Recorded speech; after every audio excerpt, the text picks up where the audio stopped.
भोंदू खराच्या काळ्या कारनाम्यांची व्याप्ती आता थेट शिक्षण विभागापर्यंत पोहोचली आहे। खरातनं आपलं राजकीय वजन वापरून आपल्या भावाला नियमबाह्य पद्धतीने शालार्थ आयडी मिळवून दिल्याची माहिती आता विश्वसनीय सूत्रांनी दिली आहे। 2022 मध्ये दीपक केसरकर हे शिक्षण मंत्री असताना खरातनं कोणत्याही मध्यस्थीशिवाय थेट मंत्रालयातून ही फाईल क्लिअर केली अशी माहिती आता समोर येते। खराच्या भावाचा हा आयडी खरा आहे की बोगस यावरून आता शिक्षण विभागात खळबळ उडाली आहे।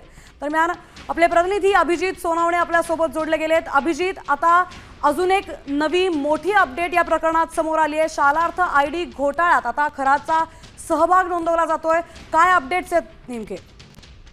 अगदी बरोबर आहे। अशोक खरात याने आपल्या भावाला 2022 मध्ये दीपक केसरकर शिक्षण मंत्री असताना शालार्थ आयडी मिळवून दिल्याची माहिती सूत्रांनी दिलेली आहे आणि आता या सगळ्या संदर्भामध्ये देखील तपासाला सुरुवात करण्यात आलेली आहे। केसरकरांना मध्यस्थी टाकून हे आयडी मिळवून दिल्याची शिक्षण विभागामध्ये जोरदार चर्चा आहे। त्यामुळे आता अशोक खरात याच्या भावाचा शालार्थ आयडी खरा आहे की खोटा हा देखील प्रश्न उपस्थित होतोय। अशोक खरातनं आपलं राजकीय वजन वापरून शिक्षण विभागातल्या अनेक फाईल पास केल्याची देखील चर्चा आता सुरू झालेली आहे। त्यामुळे आता या दिशेने देखील तपास जो आहे तो SIT कडून केला जाणार असल्याची माहिती मिळते आहे। नक्कीच धन्यवाद अभिजित आपण दिलेल्या सविस्तर माहितीबद्दल।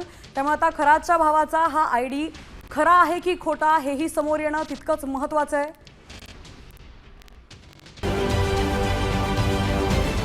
महाराष्ट्रातील सर्व बातम्यांचे विश्वासार्ह व्यासपीठ सकाळच्या सर्व सोशल मीडिया प्लॅटफॉर्मला लाईक, फॉलो आणि सबस्क्राईब करा। तसंच